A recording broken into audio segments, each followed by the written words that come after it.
To those with enlightening minds, here we now come back to you with historical stories and legends in English, and we hope you will like it. Leave us the comments at the bottom. And start now.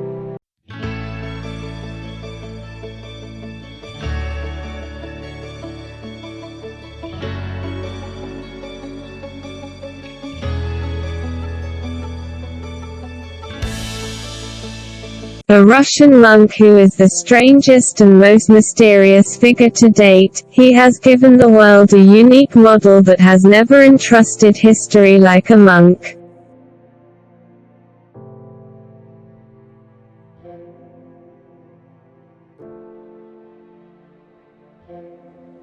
He was born in a simple rural family but managed to reach the highest decision circles in his country. The royal family in St. Petersburg became disconcerted and played a major role in the perimeter of the Russian Tsar. It's Grigori Rasputin.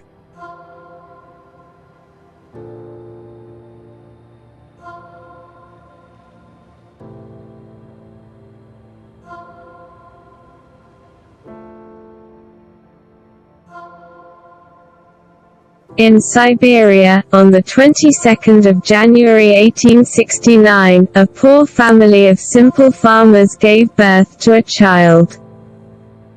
Grigori Efimovitch Raspoutine in the rural village of Pokrovskoe in Siberia, Russia, as a young man, had superhuman and spectacular therapeutic potential. For example, he could have treated a horse by touching it once, but in his teens, the nickname Rasputin and had no religious attitude or enthusiasm. He could not become a monk after deciding to marry. He had 4 children and seemed willing to spend the rest of his life on the family farm. But his fondness for drinking and stealing horses always caused him problems until the jealous turning point came out of the course of his life when he was once accused of stealing a horse, fled the village and one of the monasteries felt inspired there. He began to rise in senior religious positions. Rasputin then wanted to acquire the flag and decided to leave and walk around many of Russia's holy sites and visited beyond its borders. Like the holy Greek Mount Athos in the same period, he learned to read and write and studied scriptures. Even in 1900 he made a pilgrimage to Kiev.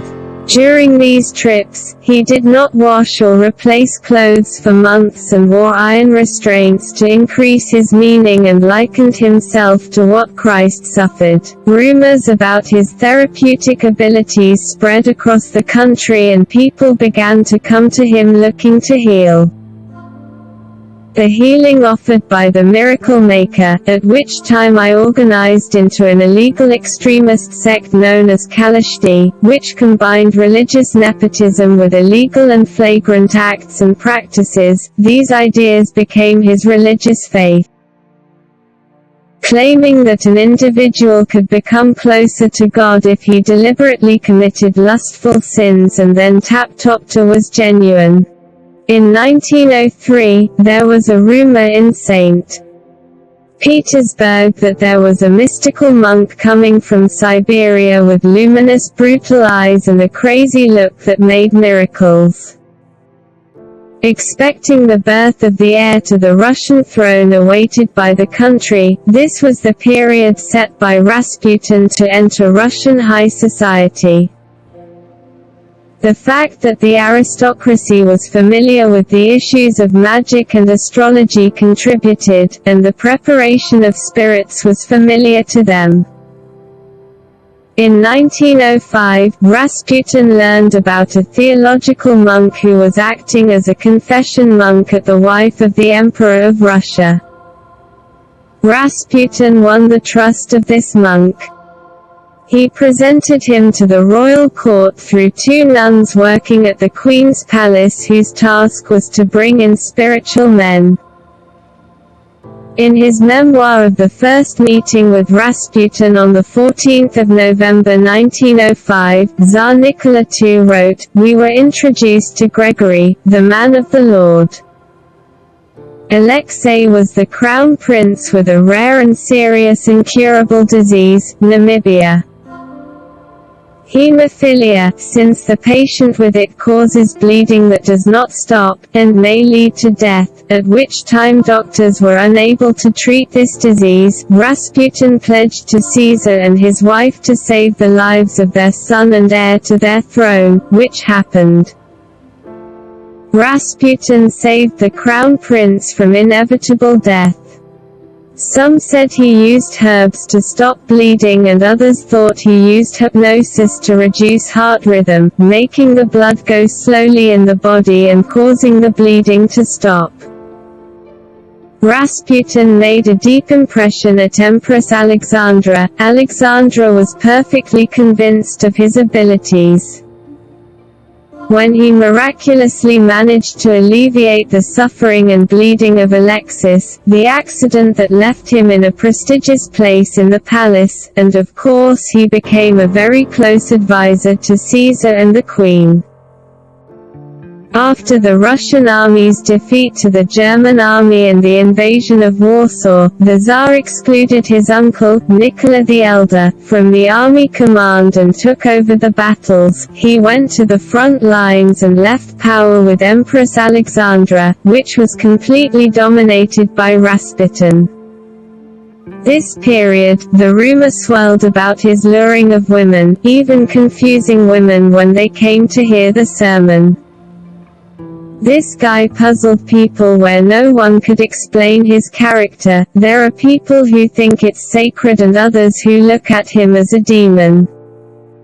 You ask me, didn't he have opponents? He had strong opposition from the ruling Romanov family, but ignored them, reportedly charming the emperor and his wife, and many in the power pyramid became afraid of him. It is Rasputin who appoints to the top job his friends and removes his opponents.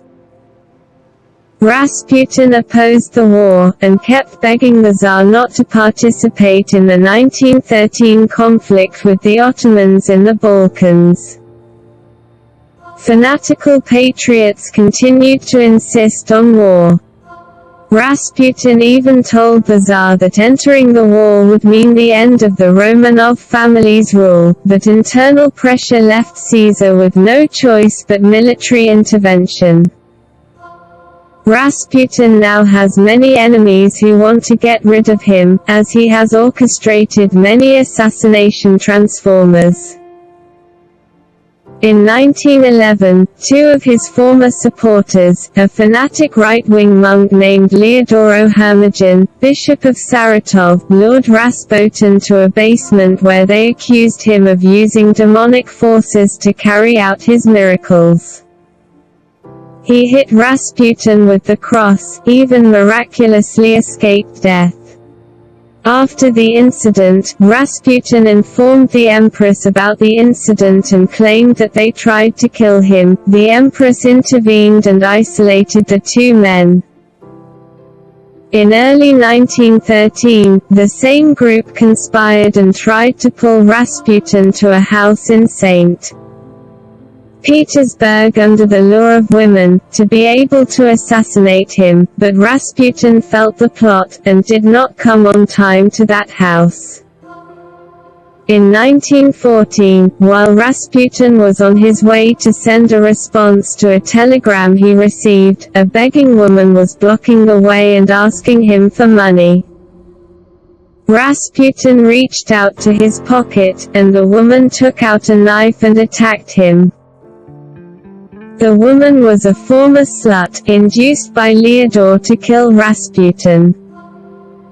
The stab wounded the abdomen, after which Rasputin was able to impede the woman, and people quickly gathered around the woman and dragged her back.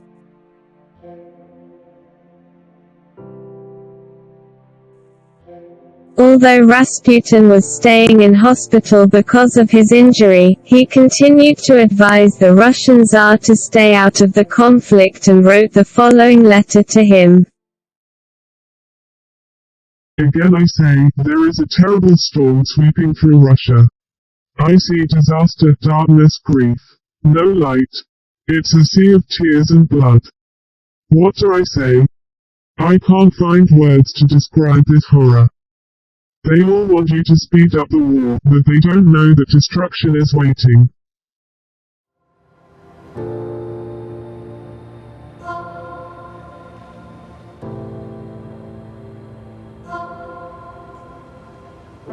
The Tsar ignored the message and began mobilizing his forces in preparation for the First World War, which killed more than 4 million Russians. Rasputin wrote to the Tsar about the attempt to assassinate him from those who lurk with him from the Tsar's family, saying,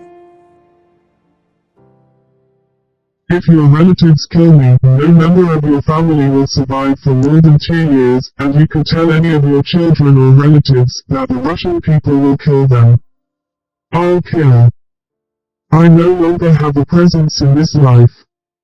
Pray, pray, be strong, think of your family that is not violated.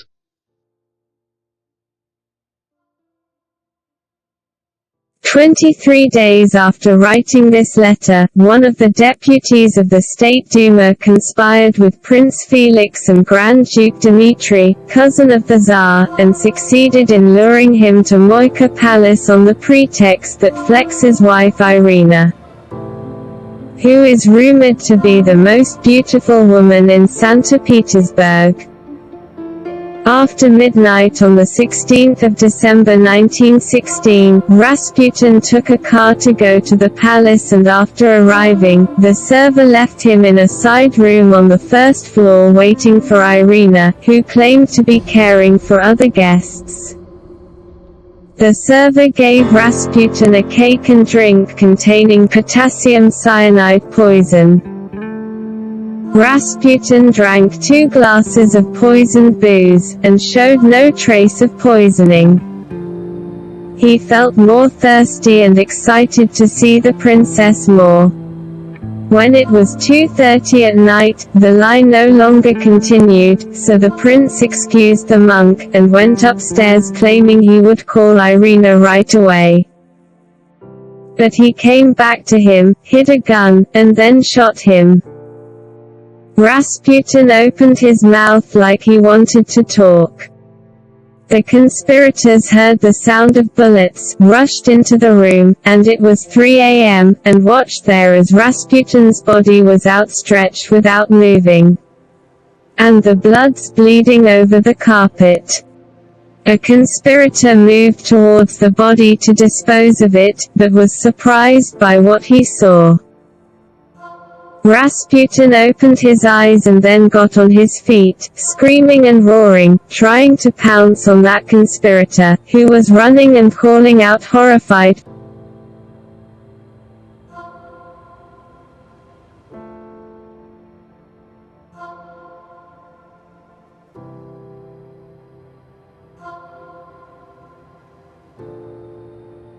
Felix! Felix! Rasputin sneaked into the park shouting, Felix! Felix! I'll tell Caesar's wife. He was shot again. The conspirators turned to him and then took him to the riverbanks and threw him there. After the appearance of Rasputin's body was dissected, it was found that he did not die from poison, not even bullets, but died from cold river water and drowned in the river, and the coroner confirmed that his genitalia had also been amputated by his killers. 19 months after his murder, the Russian Tsar and his family were executed by Bolshevik revolutionaries. Rasputin's end was the beginning of the end for Caesar Nicola and Empress Alexandra.